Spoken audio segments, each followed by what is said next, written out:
What? Yo, we back. So we are back with the podcast. Hey, got a special guest. We are back. Hey, I'm in the city now. I'm in the city today. First, how y'all doing on this good Sunday? Hey, this is the Lord's Day. Thank you, God. I'm here. All right, we got about to have a great show. So we're gonna go ahead and let Ivory introduce himself, tell the people a little bit who you are, and we're gonna dive in. For sure. So I guess a lot of people listening probably don't know who I am. What's going on, everybody? My name is Ivory. I'm 23 years old, originally from Baltimore. I'm a graduate of Clark Atlanta University, class of 2019. I'm also a graduate of NYU, the music business program. Got my master's from that in May of 2021. Currently, I'm a marketing assistant at Atlantic Records. And in a nutshell, I guess, that's from the bird's eye view. I know we're going to get into some things or whatever the case is. Okay. That's just a general introduction right there. Yeah. All right. Can we rogie? Goodness. I was about to say, now, Ivory, before you came on, one thing we do is when I say rogie, that means you got to pick up a cup. Okay. I got some Casamigos with some juice right here. My man. Look, all right. He was ready. Yeah, I got ready. Yeah, I got you. All right, everybody got this. I don't even know what it is, but we gonna drink it. Look, I got some Jack. Y'all start real early this Sunday. Hey, might as well, right? Right, I'm gonna say might as well. Nah, but go ahead, D. My bad. I just want to say, let's talk about Clark. Let's start early, right? Because going to school in Atlanta, like we talked about before we were shooting, I couldn't do it. Too much distractions, too much going on. That I had friends that go to Morehouse and stuff, and Clark, we'll go down to visit. And I never forget the whole spring break. I stayed for a week. And it's just it was out spring break, but y'all had classes and everything just popping with spins on Tuesdays or whatever the case is. And rest in peace to Spin, man. Rest in peace to Spin. Yeah, my thing just closed Spin down. That's for real? Yeah, they just hurt the heart. But I was gonna say, how did you go about avoiding the distractions to make sure you achieve your goal there and things? For me, so a lot of people don't know this. When I was in elementary school, I skipped the grades, so I was always younger than everybody. I went from 3rd to 5th, so that is important because when I went to college, I was only 16. I graduated high school at 16. Oh, for real? Yeah. Yeah, Oh yeah, we got Rogan. I'm sorry for one more time, man. For real, that's amazing. It's definitely impressive. But at the time, I know my thing was shit. I ain't got no family down here. All my family was. I got family in PA, New York, Baltimore, of course. That's where the bulk of my family is. But I was shit. I'm not about to come down here this damn young and you know what I'm saying, just go crazy or just get caught up in the wrong shit. So I know you couldn't even get into the club when you first went down. I'm about to say he couldn't even go nowhere at all. No clubs, no. Thank God they had liquor stores and shit down there that you could go there wouldn't card or whatever. But it was I know for me my whole freshman year pretty much was just books and interning and I was doing shit on campus. I was meeting people on campus, being social. But because I was young like that, I feel it kind of was a safety net for me. Just focus on what you're here for right now. And I'm glad I did do that because contrary to a lot of people, when you first come to college, especially at HBCU like that, everybody turning up, everybody, party, everybody the grades and shit take a back burner. And so for me, the opposite way, it worked out because as my years kept going on in college, I had to work under my belt. I was okay, cool, I got the balance of that. And then for a lot of other people that, focused on the partying and shit first, by the end of our first year, they was moving they back. They weren't there no more. They was not there no more. Exactly. We've seen it. So, bye-bye. See, and I was just going to say, for me, I relate to that. And I feel you can relate to that too, Stacks, as kids in D.C., we partied so much. By the time we got there, it's all right, we already used to this. So we came out here for a reason and stuff like that. And so just and we didn't want to go back. I think a lot of the times when you come from impoverished areas, just to be honest, right, and you work your hard, put all your energy into just getting out. It's damn, it's somewhat of a setback and a failure to you personally if you allow yourself to go back. Because it's I knew when I came out here to get something done. Right. Like, you know what I mean? And I don't want to leave until I do it. Well, that was my mindset. Like, well, that was my mindset too. You know, all the people that rally around you to even get you to wherever you're going to school at, you know what I'm saying? Because most people don't make it out. So the fact that you got the chance to do that, it's like you can't let everybody else down too. Because it's way bigger than just, you know, yourself. It's your family, it's everybody that supported you, that got you there from day one, that, you know, listened to you say, you know, you wanted to pursue the standard third over the years and really, you know, stepped in to help you get there. So it's like, you know, you can't go back. You know, you really would be a failure type of thing. And, you know, things definitely happen. So I'm not going to say, you know, you can't have a detour and get back on track, but that was just right. Especially because even though I was on scholarship, I was still paying for my room and my meal plan. I'm like, shit, I'm starting these little baby loans. I'm not about to be paying no money and, you know, quit and have to jump back into it. So for sure, that's the thing. So when you was 16, right? You know, early, graduated early. Clark, why Clark first? Like, was Atlanta always the option? Was that a part of the original plan, or did that just come about through, like, I guess, just, you know, experimenting throughout high school? Right. That's a good question. For me, Atlanta was never on my radar. My first choice was I wanted to go, ironically, the place I went to grad school in New York, NYU, I wanted that to be my first choice. I'm a all or none type of person. So when I was applying for colleges, you know how people apply to like 10 places? Yeah. I applied to my first choice only, like, this is the only place I want to go. You know, if it don't work, then I'll figure some shit out. I didn't get in. So then it was like, oh, well, shit, I know if I want to do something in the music business, if I ain't going to New York, I know at 16, moving to LA by myself is just kind of like. That's crazy. That's crazy. Yeah. That is crazy. That's crazy. LA will be crazy. I spent a month in LA and I seen too much shit all like in 1 month. So I'm 16 all the time. And then just, you know, New York's expensive, but shit, LA is a whole nother beast. Like, y'all see the gas prices right now. So I was just yeah, LA wasn't really it. So I was like, if not New York, not LA, where else can I go that's the music industry? So then it became Atlanta. And even then it wasn't Clark. It was like, okay, let me just apply to a few schools. So I applied to Georgia State and I applied to Clark. And then I got into both, but Clark ended up giving me full tuition. Whereas I just had to pay for like my meal plan and my room, and Georgia State only gave me like $10K. So I was like, well, I guess that's the decision right there. I literally never knew nothing about Clark. Didn't know nobody that went there, never visited, never seen it. The first time I seen the campus was already after I paid my deposit. And a month we moved in for orientation. Bro, that's how it was for me at A&T, bro. I did not see A&T until orientation. Me either. I did not see it until orientation. So you can't really, you know, change it. So I guess it was kind of just going into, you know, on a step of faith and, you know, just making the best of it day by day. But I can honestly say it's crazy how everything worked out. But I can't really imagine myself having went to another school for undergrad. Like, it worked out. I was at the right place, the right school. I feel like everything really, really worked out, even though it wasn't like. Now, people say that like Atlanta is the right place, but can you kind of like go in depth as to why it's the right place for you if you trying to get into music or trying to get into anything in the entertainment industry? Because I only been there a year. And I'm telling any nigga right now, if you want to do something there, that's the first place you can learn, like Atlanta. Like, if you don't want to go to New York, you know, where it's more expensive, or like he said, California, Atlanta's like your median. You know what I mean? Like, it really is in the middle.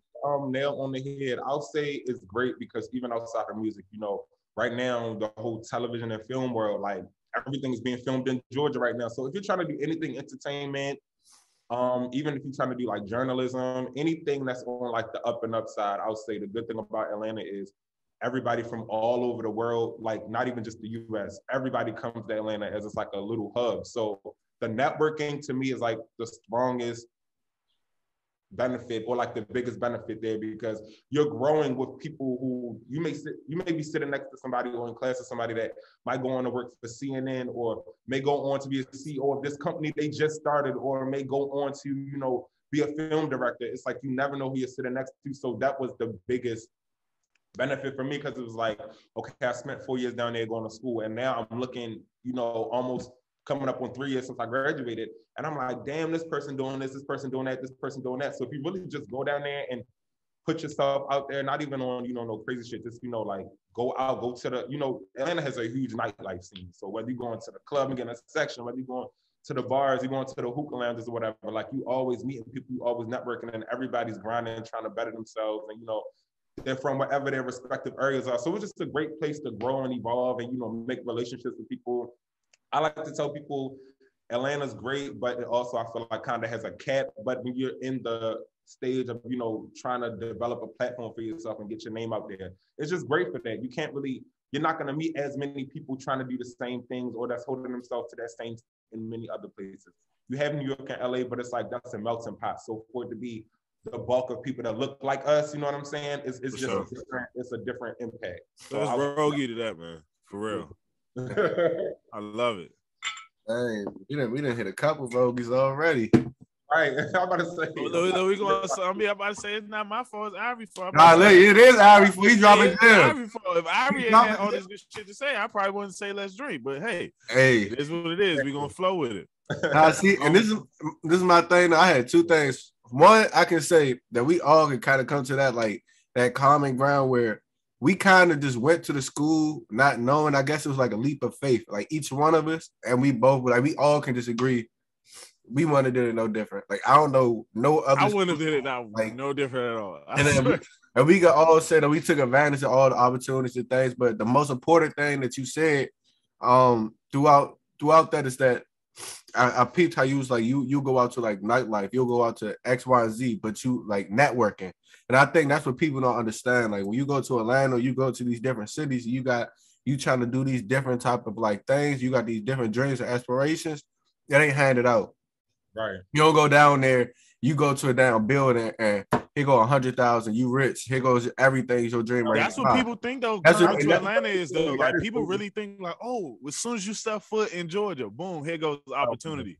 You feel me? But it's like a lot of opportunity, like it's a lot of workers, I would say. And that's the thing I can say. In Atlanta, you see a lot of people doing their own type of thing. Like if the industry ain't working for them, all right, cool, I'm gonna do it my way. And that's the one thing I can say. Like from the outside looking in, that's that nobody can respect. So, and I was gonna ask. So let's talk about how that kind of tied into the music scene. How did you get into the role that you are now?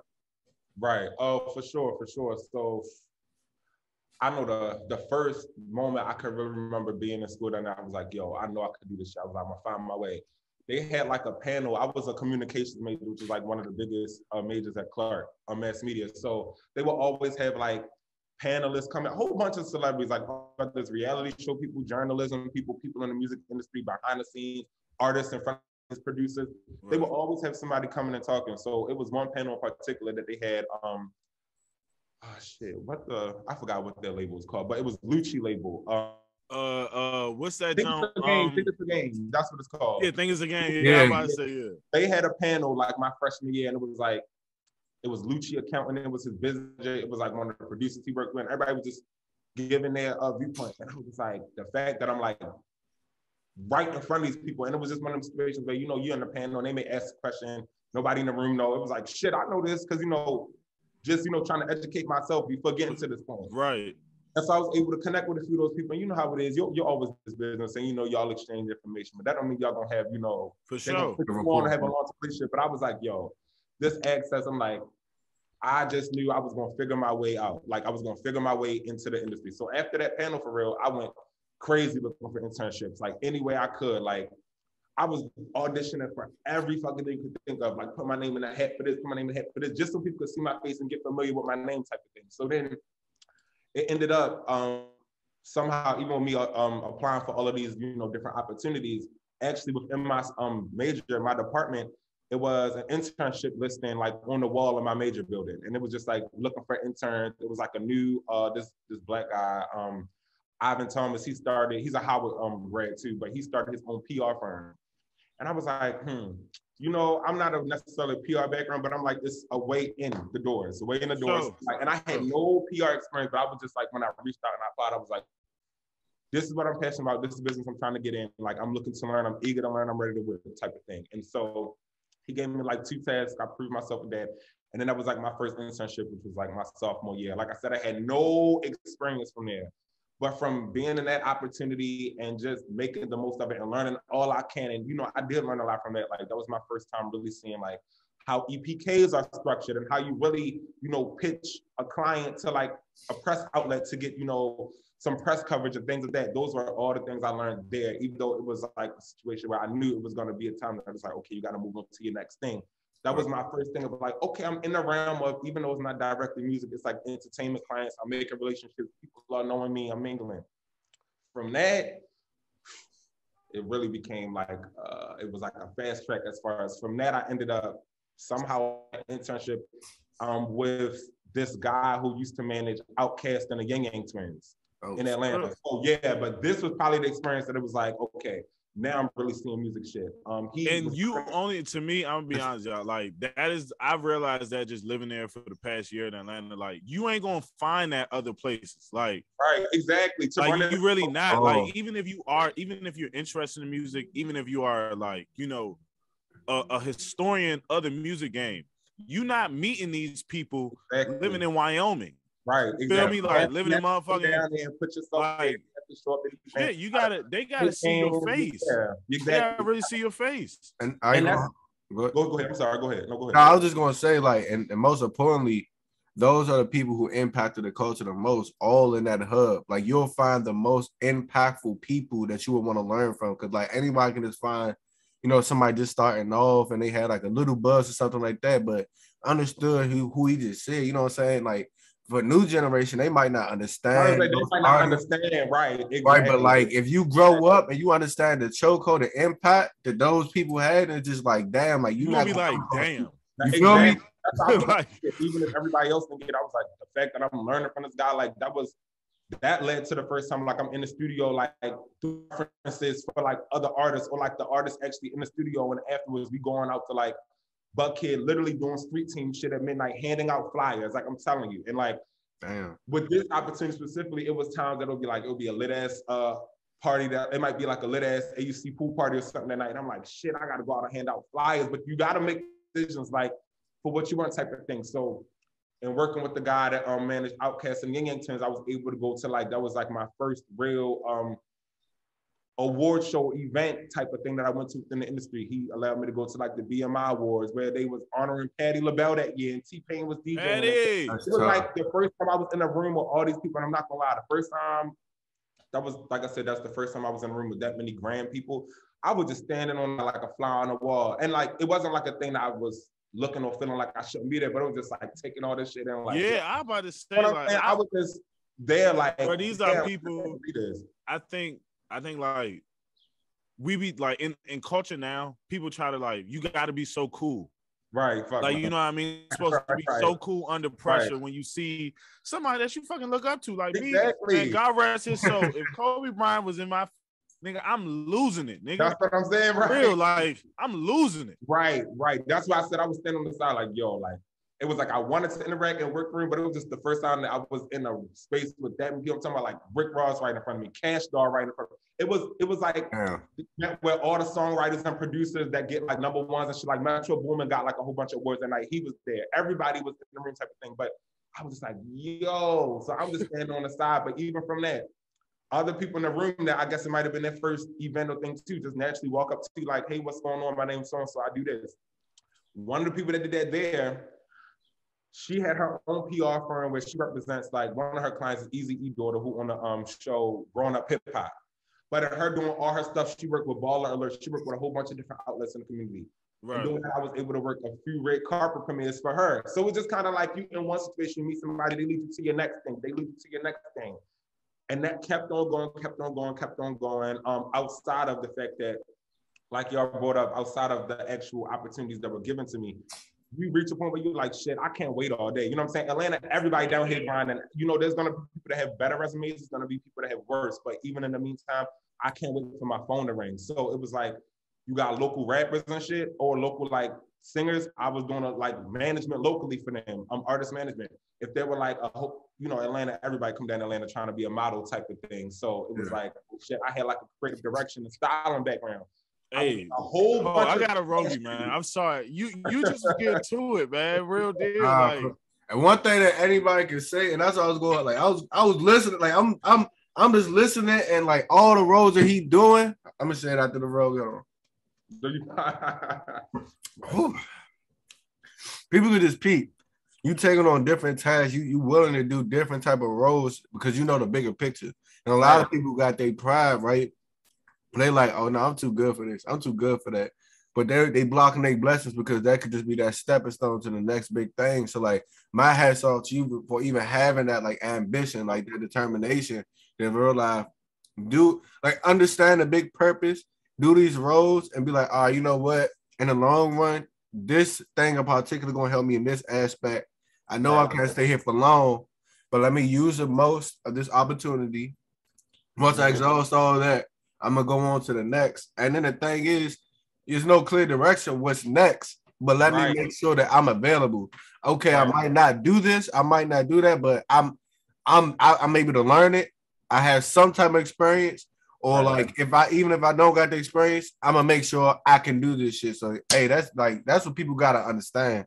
Oh, they gotta understand that. And then the two things that what you just jogged in my mind for what you just said. The thing is, I'm not even gonna say people feel like they too good. I'm gonna say like it does come a point that you be like, damn, like you're new to it, so it's a comfort level. Like, damn, like you know what I'm saying? Am I gonna be good at this? Are they gonna think what I just did was whack? Like, am I qualified? Type of thing. You go through all that, but if you really want it bad enough, you gotta like be like, look, I'm gonna put my best foot forward. I know, you gotta find what your thing is. I know for me, I pick up shit quick. So even though I might not know it right now, if you show me something once, it's like, okay, I got it. You know what I'm saying? And I'm willing, like you said, that's the biggest part, being willing. Like all the stuff that I just told you about, all those internships, and that wasn't even every internship I had, but that's to say, until my job right now that I just started in June of last year, everything I've ever done was for free. Everything. So you're talking about definitely for a strong 5 years, everything for free. Not saying that's everybody's experience, but it was like, is money gonna be the reason that you get taken out the room? It wasn't gonna be that shit for me. For me, it was like the money's come, I need to be in the room now type of thing. So you gotta know who you are, but if you want it bad enough, it's like, just know you're gonna have to put in some hours on the front end sometimes, work for free, scratch this person's back, work on that project, because it'll come a time where you're up and call back on these people for favors. So that's the two most important things. Like just be humble enough and willing enough to do the work on the front end before people know you, and then also like step out on faith and just trust yourself, like give yourself grace. You're not gonna know everything. Like the people that we look up to, the execs that have been in the game for 20, 30 years, they ain't have all that knowledge when they first came in. So give yourself learn as you go. Give yourself the grace to that. And just as long as you're better the next day than you were the day before, I feel like you're doing good. Like nobody's expecting you to be perfect. People in this business really just want to see you can hustle. And that's one thing that coming from DC, coming from Baltimore, like a lot of us know how to hustle. Just about to ask you that, like, how much do you credit your mindset? Because I don't know, like we've done a lot of these interviews. Right. And just as far as like mindset wise, like it's always interesting to hear somebody from Baltimore, like DC, like from our area, like because it's like it's a different level of hunger, just in my opinion. But I don't know, because I ain't gonna lie, DC bad. I always say Baltimore is gutter. Okay, yeah. Baltimore is real gutter. Like Baltimore shit is real gutter. Like, right? Ain't it like trenched out right by John Hopkins and stuff? Trenches right there. Right. All that, but damn sure by Johns Hopkins. Yeah, that's east. So and it's just like I can only imagine. Like I was just telling my man, because like he liked boxing. We talk about boxing all the time. I always tell him, like Tank. Tank is a different type fighter than these other niggas. Now I don't know where they come from, but I know what it's like to get up out of Baltimore. Okay, like, that's what I'm saying. That nigga bringing that left hook, not coming with just, you feel me? Like that shit coming with all bad intentions. All bad intentions, yeah. So like, I just think like, so how much do you credit like, just being from Baltimore to like basically really just have this kind of hunger, because this is not common in today's society for people to say, oh yeah, I'm gonna work for free for 5 years. Not really. People want instant gratification now. Like they want it right now. Like No, that's a good question. I credit it a lot for different reasons. And I'm not about to sit here and front like I'm from the worst part of Baltimore, because I'm definitely not. But I'm saying that to say, like, if you generally from the place you're talking about, if you generally from DC, generally from Baltimore, even if you're not from the worst part, you got family with somebody that is. So somebody beside you's going through it. From a standpoint of like, I know, for instance, like a lot of people that came from whatever city they came from and went to school in Atlanta, like, even the mental awareness we have as far as going to a new city and keeping your head on a swivel and being aware of your surroundings, everybody don't got that. You know what I'm saying? Nice. You go back home, it's as simple as you hop out your car, niggas could run up on you and rob you type shit, depending on where you at. So it's just a different type of like seriousness, a different type of how you conduct yourself. So I credit a lot of that to it. And just, a lot of it comes from my parents too, as far as like how they say what you see, like it's really important to have an image of what you want to become or something that inspires you, because when you're able to see it, even if you're in the area that you know opportunities will come all the time. Like, yeah, you know, we're from DC and Baltimore. A lot of people know the city, whatever, but it's like we damn sure ain't like a New York or an Atlanta or LA, right. or even like a Philly, where a lot of people look to us and pull from us for talent and stuff like that. So it's just a thing of like, I'll really credit a lot of that too, like just for my parents or just shit, the village that raised me, just showing me examples of a whole bunch of other things just to let me know, like, yeah, you might see this all the time, you know what I'm saying, when you go out the house or, you know, in this neighborhood or whatever, but you can definitely do more than that. But I'll definitely credit those two things as far as just like seeing examples and just a lot of it to just growing up where we grew up from, seeing, you know, I'm sure y'all can probably relate to, a lot of people I grew up and went to school with have already died from, you know, some reason being killed. Man. It's just, it makes you just really want to focus on the foolishness, you know what I'm saying? And it's like all that other stuff not working. So it definitely played a big part on me, on my mindset, just from like the day I stepped in Atlanta. Not saying on no thing like, you know, Baltimore's the toughest place or whatever, but it definitely gave me the mindset of like, shit, if I felt like if I could make it out of there, I could be good anywhere type of thing. So even like where I'm at now, it's like, there's never been a moment in New York or Jersey and felt like, damn, like, you know, a little uncomfortable or something like that, or even the whole time in Atlanta, I've never really went through that just because I know like, I just be having tunnel vision all the time type of thing. I just feel like I was kind of brought up like that. See, and that like, I ain't gonna hold you, like, what you said is an important thing because a lot of people don't have that situation awareness, right? Like, that was the one thing that stood out with me at A&T, because, and I say this story all the time because I can say anywhere relate if you up north, right? I came outside, I see two people cross the street. Like, I think it was 2, 3 of them, whatever. Instantly, and they looking at me, they staring at me. I'm like, oh yeah, these niggas about to jump me. All right, I'm gonna at least like look at find the first one. They come up, I can at least hit them in the shit. If I want to go ahead about my day, go ahead, we good. I walk up and they look at me like, damn, bro, you having a bad day? You all right? And that kind of threw me off because we kind of always aware of stuff. So like I could say like situational wise, we always overanalyze things. And just in making it out is achievement. But like let's talk about when you made it out of like Clark, right? And you had to kind of just figure out things. You had to figure out what's the next move. How did that go? How did you go about that? Great question. I knew for me, like I said, I started Clark at 16. So when I graduated, I was 20. That's still just so impressive. That's like, yeah, I got Rogie to that again. Like, that's crazy. This is a personal one. You ain't. I got to take one for you, man. Thank you. I appreciate that. When I say it in hindsight, it's like, damn, it is crazy. But for me, I knew like I was looking around a lot of my friends and stuff, and I'm like, none of us majored in the same thing. But like you said, it goes back to I don't know where we got this from, where people aren't willing to stay down for the big come up. Everybody wanna, you know, I need money right now. I need a job right now. And I'm just, you know what I'm saying? I wasn't willing to be one of those people. Out of people I've seen as far as they just settled and took like the $60K starting salary at Oracle and moved to Texas. You know what I'm saying? Or you know, agent or whatever. But this job was hiring a whole bunch of people in the department, so you just went because they were handing out jobs. Like, you know what I'm saying? I was like, shit, I ain't go to school for 4 years to have to do something else again that I don't really love or am passionate about just to get to the point. So for me, I was like, shit. I felt like definitely too, because Atlanta doesn't have a lot of corporate. Like the difference is Atlanta has a lot of like direct artist teams. Like my homegirl, she's Jeezy's assistant. Or they, like, you know what I'm saying? People work on Gunna's team, but it's always like you're working on somebody's team as opposed to like a grand corporate company being based in Atlanta. So for me, I was like, I don't really want to do that. I gave him another cushion, like, fuck it. I was like, I didn't get into where I wanted to go to for undergrad. So let me apply again for grad school because the program is the same. Right. So I, like my last semester, it was like the start of my senior year, I applied for grad school at NYU and I got in. So for me, that was my thing of like, okay, cool. Made the connections in Atlanta, got experience in Atlanta. You know, I know people here as far as I could always come back and still move and shake their hand, cool.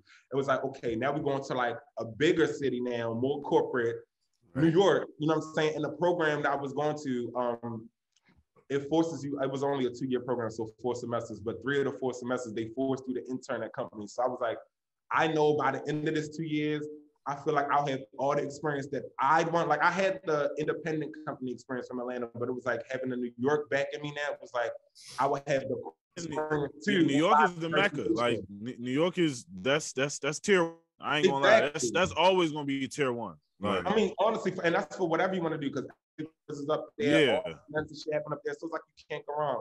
But for me, I knew I was like, I know by the time I graduate, after this 2 years, I'll be in a position where there's no reason why I shouldn't be able to land a job at or something like that, a company that I want. So, like my next thing of like, what's next? It was like, okay, cool. Now I'm specifically learning only music business shit because that was my major in grad school, which was a plus because it was like, okay, no more the history shit, no more the, you know, in college you take everything still. Right. Yeah. That's done now. It's specifically I'm learning what I want to do, and it's only 2 years as opposed to 4. So that was like my next stage of like, okay, cool, new city, more networking, meeting more people, getting more experience. And then it just so happened that it worked out, even though, you know, the pandemic and shit kicked off right during my second semester of grad school. I was in New York like my whole first semester, and then that spring semester they sent everybody home. So it was like, damn, like, you know what I'm saying? You think you're making strides forward, and then shit like this happens out your control. But thank God it worked out that still, you know, I was able to get the experience and everything. And literally a month after I graduated from the program, I had my job. So, and that wasn't the first job, you know, I applied for or whatever. That was probably like the 13th or 14th position at a big company that I was in the process for. So by this time, I'm on some shit like, you know what, maybe I should just like take a semester. For me, I'm like, my whole life I've been going through school straight out. I'm like, you know, I got the experience and everything, my resume's done, but I'm like, shit, if I'm going on this many interviews and ain't land a job yet, let me just take some time for me type shit. But it ended up working out that the job I got now, I interned at right when I started grad school. Like, this was the first internship I had for my program, the marketing department at Atlantic. And when I graduated, they called me back to hire me. So it just was like, God was working. Thankfully, the plan worked out. It was just like on top of a pandemic and all of that, you know, the shit that comes with that. So it was just like, you know, all I could say is thank God, because man, this is great, man. I ain't gonna lie. I mean, I just love it because I mean, honestly, I feel like the biggest problem, like, and I ain't even trying to go, but like, Black people don't plan. You know what I mean? Our plan is typically a 1 to 2 year process. Like, the real reason why I think we haven't advanced yet, and we still in the same like somewhat like standpoint that we at now, is like we only look at 1 to 2 years. Like 5 to 10 years doesn't look like, people don't imagine that. Like, if you ask a person, probably, I used to ask my students this because I used to have like 14 and 15-year-olds just coming into high school at this program that I worked at. And I used to always ask them, like, what does the next 5 years look like? For them, that's college or, you know, whatever the case may be. 5 to 10 years for them is like, huh? Like, what do you mean? We don't need to plan ahead. Like, but a lot of the times it's because we're forced to be in situations where we have to live day by day. We live paycheck by paycheck. So it's like you put us in a system to where now we're forced to like basically focus on our livelihood more so than like progression we potentially do, you know? Like, and that's such a good point, just because that's why for me, I understand, especially like after going through college is not for everybody. I really do understand that. Like how people say that, I understand that it's not for everybody. If you know, and you know, college is really not for you, I don't want you to take out these $thousands worth of loans because it's not gonna be worth it. But what I will say is, that's why I stress school to people, because the freedom that you get still being able to call yourself a student is really, to me, one of the only cushions in this world that will allow you to really keep training and bettering yourself to what you specifically want to do. Yeah. You know, there's no better time to be able to call yourself a student, that you can shadow somebody at a company, that you can get these internships, that you can be able to be invited to these cohorts. Once you don't have that label of a student no more, it's kind of like everybody, I don't want to say turn their nose up at you, but now they're really looking at you like, what can you do for me? Yeah. Everybody wants to be able to, you know, write down, oh yeah, I helped these students, so I was a part of their journey, whatever the case is like that. So that's why I always stress it. Like, for me, you know, everybody's plan is different. You don't have to go to school to be in the music business. Everybody knows that. You don't. As they tell you all the time, a lot of it is who you know what I'm saying? And school doesn't specifically teach you the job. But what school afforded for me and the program I went to, it allowed me to get the experience that I needed to do the shit that I wanted to do, you know, which goes back to the point you were making about the plan. I think another downfall for people as to why they don't plan is because they think their plan needs to make sense for everybody else. Like, you know what I'm saying? They think their plan has to please their parents. Their plan has to please the person they with. Their plan has to please their friends. People all the time that ask me for advice for this shit. I tell them the only person the plan needs to make sense to is you. Like, you know what I'm saying? Because we have a tendency that, you know, we have a plan and we share with people, and when we don't get necessarily the reaction sometimes, or they don't fully support it, we like, damn, should I be doing this? So we second guess it. That's like the plan only needs to work for you. If it makes sense for you, it will work out. But just make sure that whatever you do, whether you go to school, whether you don't go to school, whatever plan you make for wherever you're trying to end up, make it make sense for you. And that's one of the other biggest gems I can really drop, because, you know, my path isn't going to look like anybody else. Just like theirs isn't going to look like mine. But we all gratefully were able to end up in the same place because what we did do worked for us. So you got to know what works for you. And I say, stick through and follow that. If you know school don't work for you, that's fine. I trust that and I believe that. But now, okay, what is the plan for you now that you aren't going to school? And how you going to make sure that you stick to that and follow that all the way through? I think that's the biggest thing. Man, hold up, Rogie, man, because, man, listen, he just gets on straight gems right there. Yeah, I'm over here toasted. Like, I'm telling you. It's like, no funny, what you said is best about school, right? It's not for everybody, but if you want the best chance to be able to have so much networking opportunities and so, right, like, just thrown and just handed to you while being able to better yourself, and then to some extent too, having the chance to get out of your city, because college is probably the first time a lot of people got out of their city. So like you dead ass you going there, you getting the experience to actually meet other people. You getting more like wisdom and stuff like that, but the opportunities to be an intern, to like be with these big corporations, and you get like, you still get educated, you getting a glimpse before you got to make that final decision of like, all right, I'm on my own. What am I going to do? You still could just get that little summer experience or throughout the semester. And then you still could just learn, be like, all right, you know what? In school, they teach me this. But like in the job field, it's a whole different ball game. So, you know, learning how to navigate and shit like that. So like, I think that was like really important what you hit on. Not really. I think you like eloquently like explain the benefits of college. Like that is why college is, because like you said, obviously we all know we from our freshman year to our senior year, the drop off was crazy. Yeah. Oh my like God. The drop off was crazy for real. Yeah. That orientation, and you know the thing about it is when you go in at 18 and you hear them saying, look around, look at all these look to your left, look to your right. It said, majority of these people will not be here in 4 years. When they said that, I used to be like, how fucked up is that? Like, how are you fucking telling us that? Like, don't you want us to say? But I mean, it's just life and things pull people different directions. So I completely get it now. But I'm not gonna lie, when they first said, I used to be so irritated. Like, why the fuck are y'all telling us this? Like, y'all should be telling us, like, hold the person next to you accountable. You know what I'm saying? Make sure they finish it. Y'all telling us straight up off top, like, no, they ain't gonna be there. I'm like, what? So yeah, that's crazy to hear. And then I was y'all hit on the nail. And I was gonna ask you too. So like, and then you also had an important thing. Like, a lot of people, they try to dictate their plans to impress or for the approval of others, right? And that's what we see in today's world, right? People do certain things because they know they gonna get that retweet, or they know they gonna get that like, certain type of attention on the gram or whatever. Like, we'll see a lot of people kind of going to that stream because they know they gonna get that spotlight, and others and kind of like put everything else on the back burner for that. What kind of led you to the point to understanding, all right, this is my plan. Like, all right, you might not be happy, you might not like agree with this, but I'm happy with this. I'm going forward with this. Like, what got you to that point? Great. Y'all got some good ass questions. I ain't gonna lie. That is a real question. What got me to that point?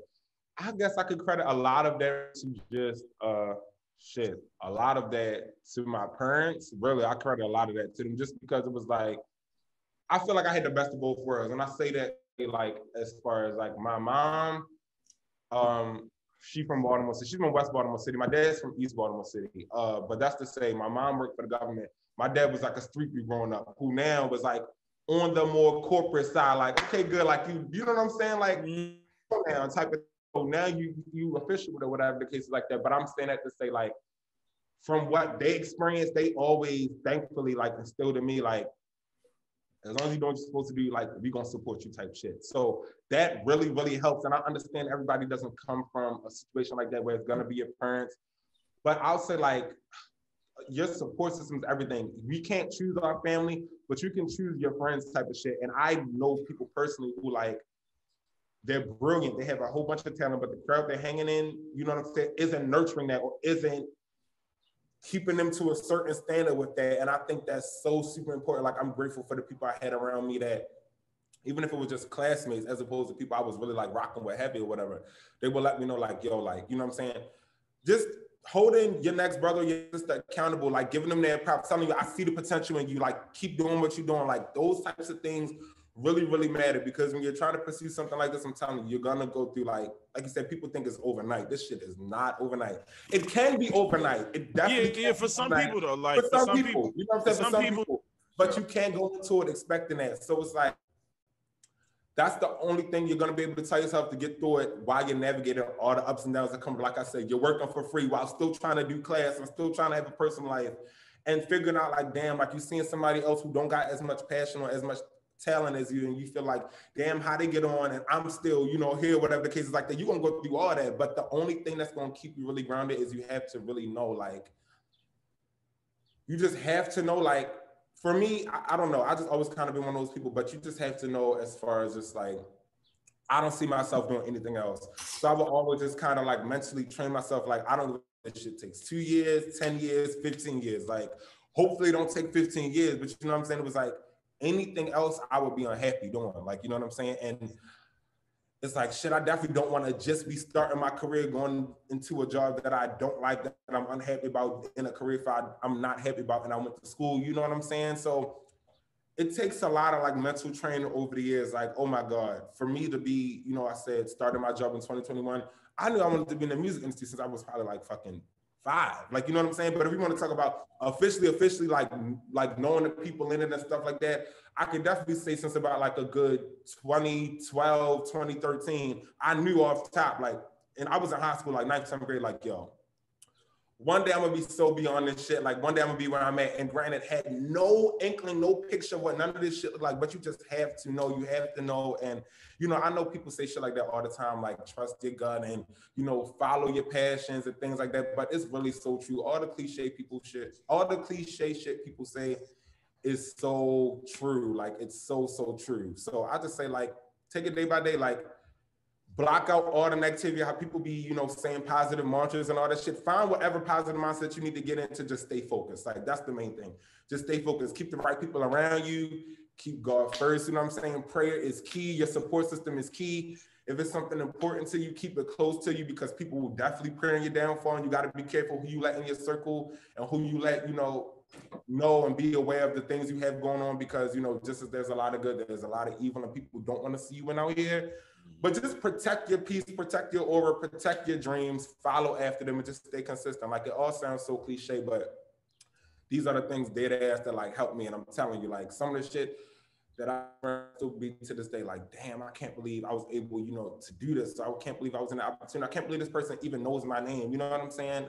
So I hope that question, not like a straightforward answer I could tell you, but it's just like, for me, that's kind of like what just put those things in my mind. Like, Ivory, like, it's gonna be fine, it's gonna be fine. Even the times where I felt like, yo, like, shit is not happening, I felt stagnant, like God would do something that would just let me know, like, you on the right path, you know what I'm saying? So It's kind of like something you have to practice yourself. But I think honestly, like, the beauty in everything that you just said primarily is that, for one, like, it doesn't necessarily, like, when they say like history repeats itself, like time repeats itself, it really is all the same shit. Like, this is a modernized version of how the 80s and the 70s look.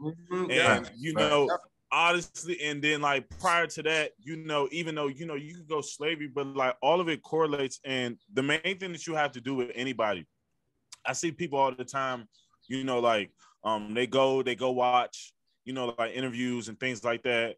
It's like, oh, okay, well, this worked for them. Right. You know, it should work for me. But one thing I want people to take away from any interview I watch, I'm more so like steady, like how long it took you, or what were you willing to do? Like people like to see Rick Ross. Rick Ross talked about 9 years until he got his first hit. They do not fucking know. They don't know they're no, and that's a great example. That's a great example. Like 9 years, like the Rick Ross you see today. Come on, rapping for 9 years, y'all niggas won't even last a year or two.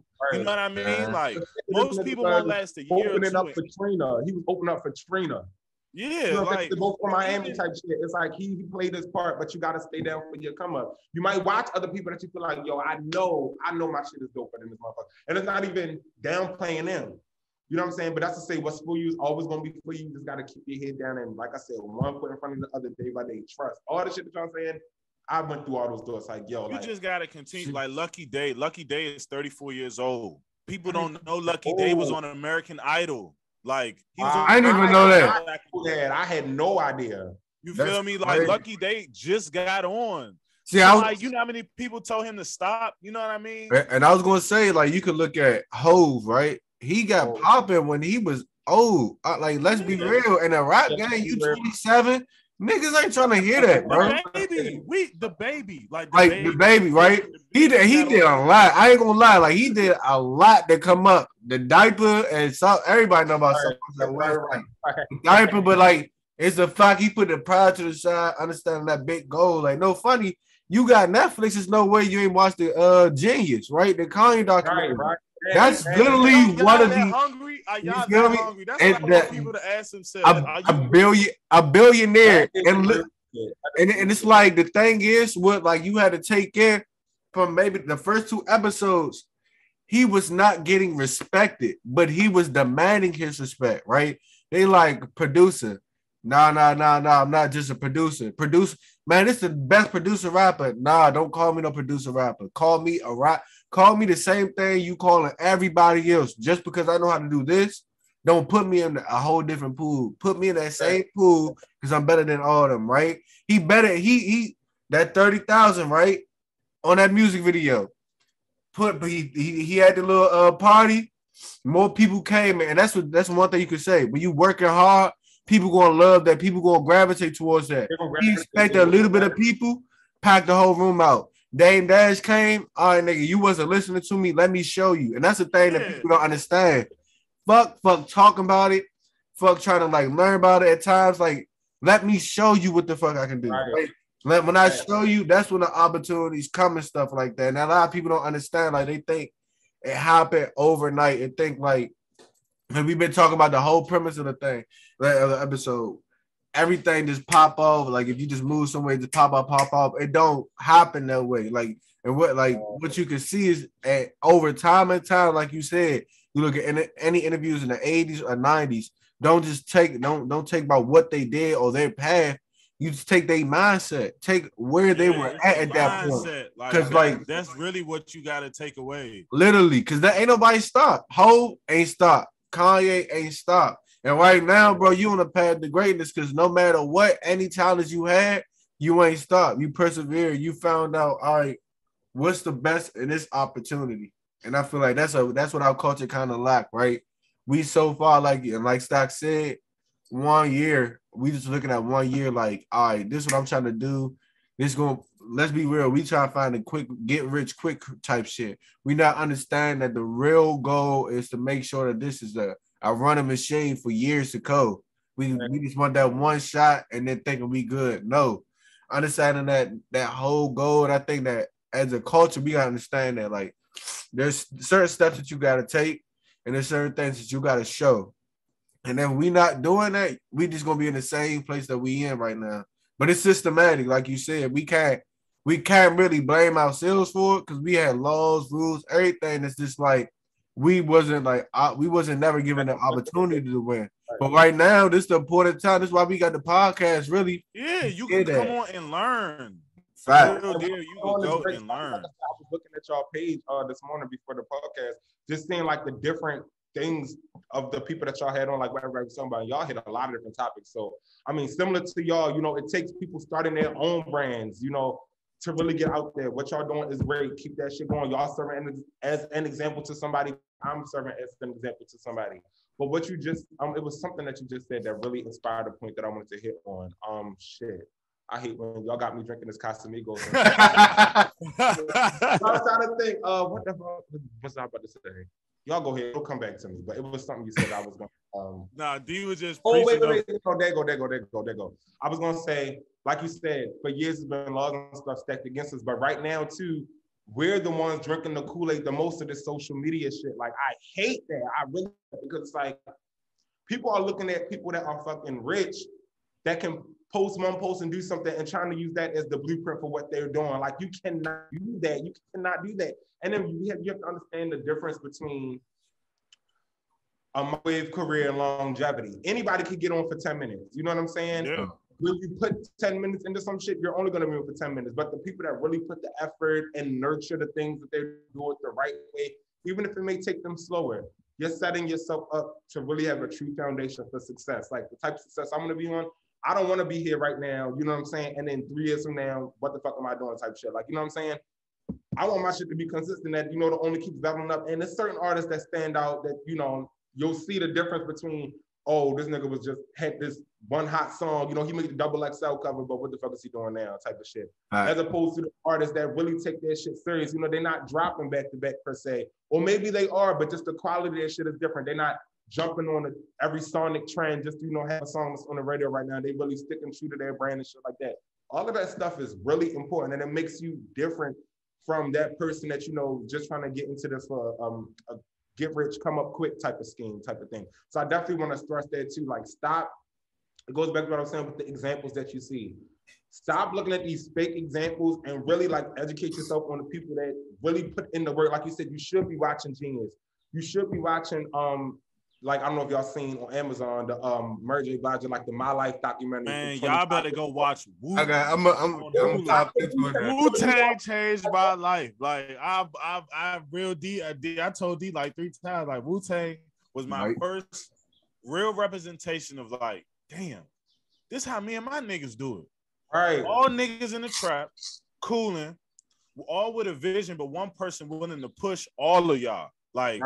All of us are gonna make it. Not to be denied until y'all do. Get that right till y'all get that spot right. It was real. That's another important part too. Having that person, because I understand, even with some of the greatest movements in history, everybody wasn't for those movements. Sometimes it took that one person to rally everybody else together. You have all the people that might have the talent or be the moving pieces.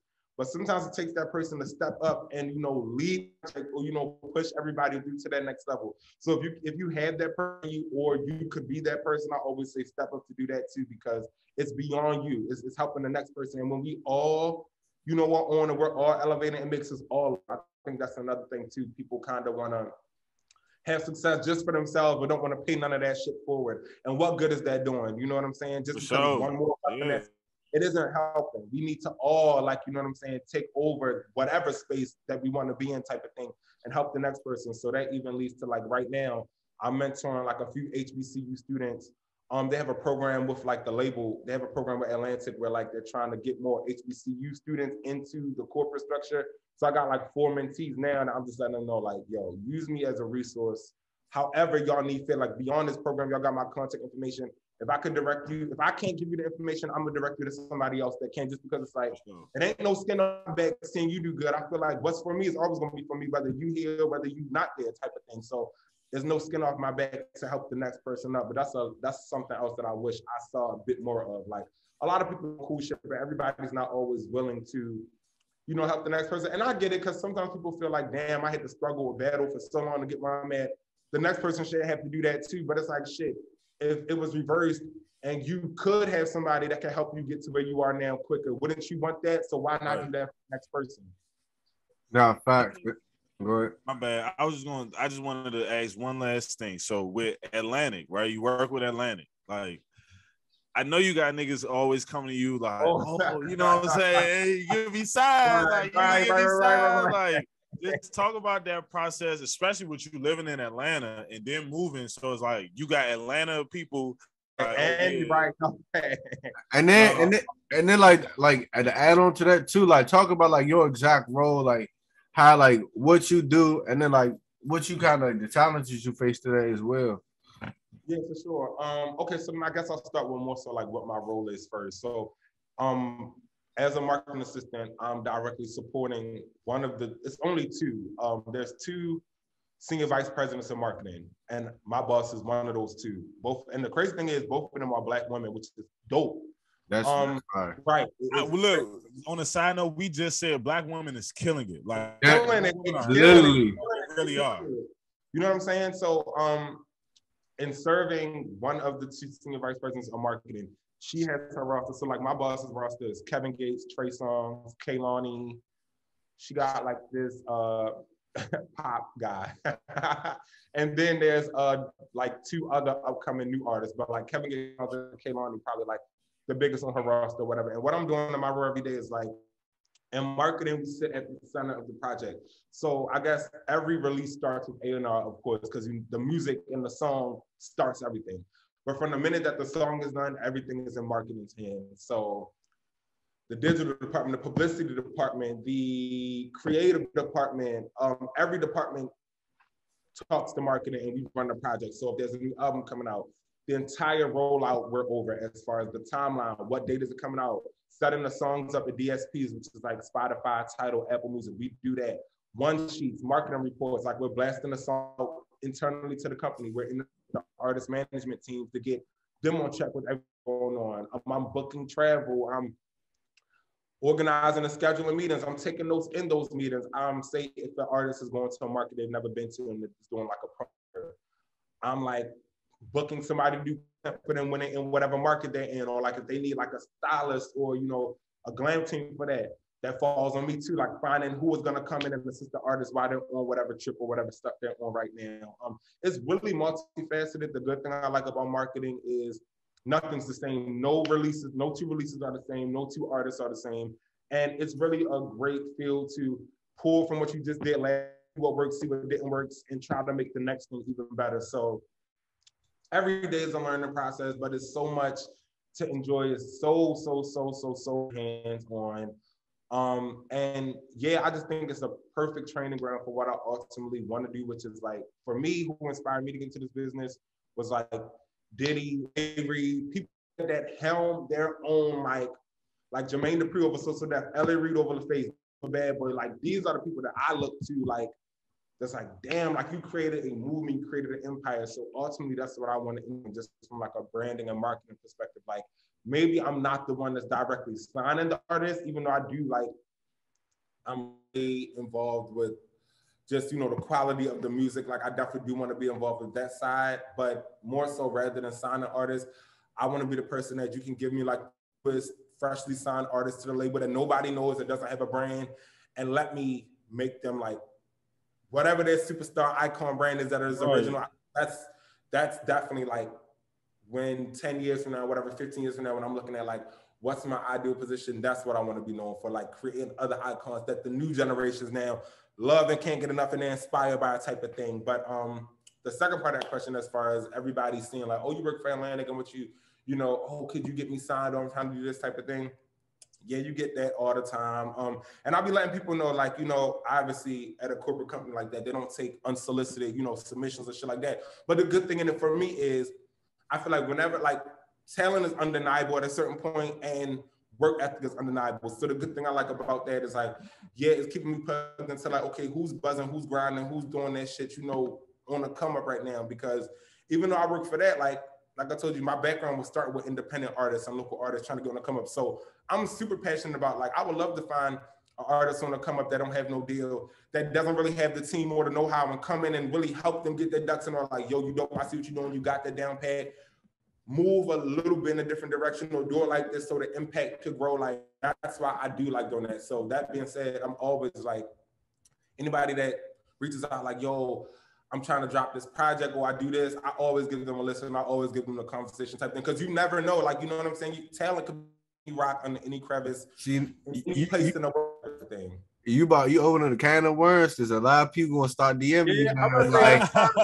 That's fine though. But the good thing about that is, like, you know, it goes back to like the other people I know too. I know this shit really takes a village.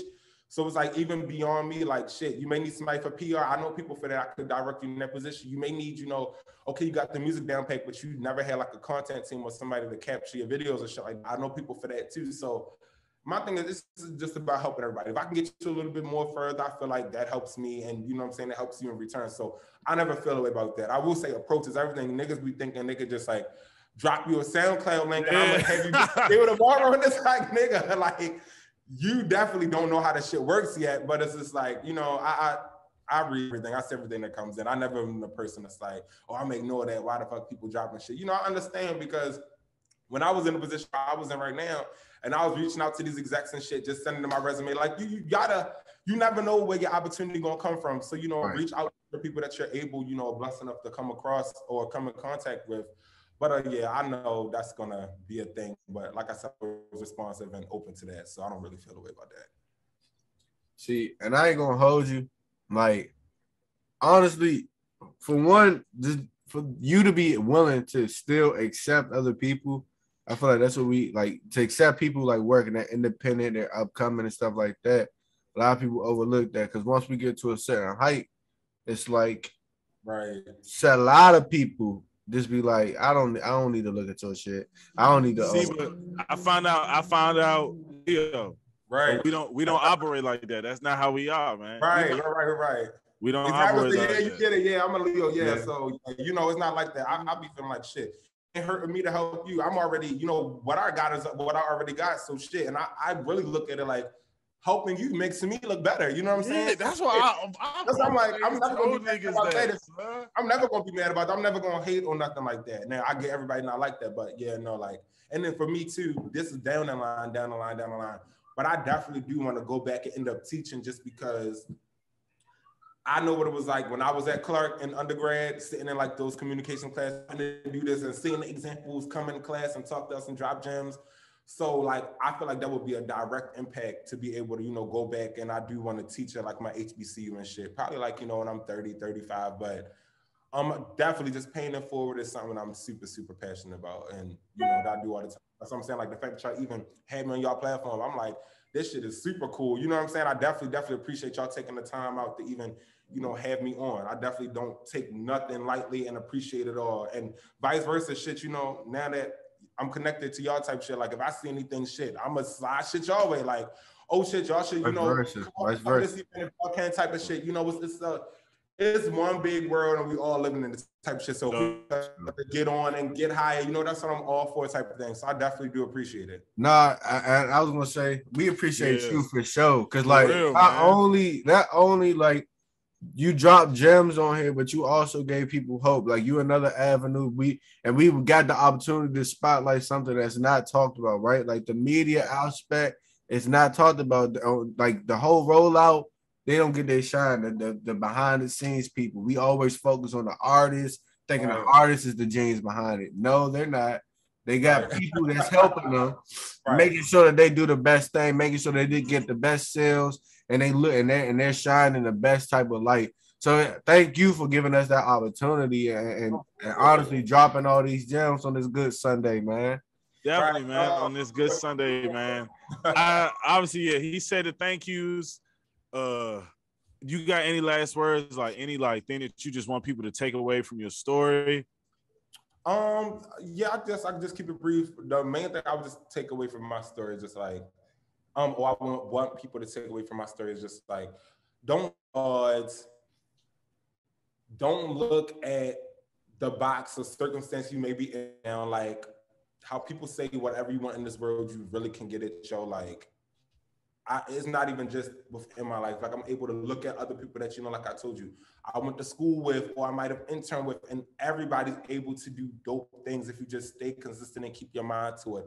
So I just want people to understand, like, it may not happen overnight, but don't feel like the thing that you love to do, you can't make a living out of it. Or don't feel like you can't reach that because, I'm not from this city, or I don't live, you know, in this place. Like, there's loopholes to every situation. It's not a straight cut, cookie cutter way to, you know, end up in these places. Tell people, find a way that works for you and just stick with it day by day, and eventually you'll end up there. But that's like the most important thing I could say. Just like, don't look at odds. You could defy odds. Don't look at the circumstance you're in. You could branch beyond that, and just, you know, let your passion and let what you want to do, let that just lead the way for you. Like, just put your best foot forward. And I really genuinely believe as long as you do the work, it will come back to you.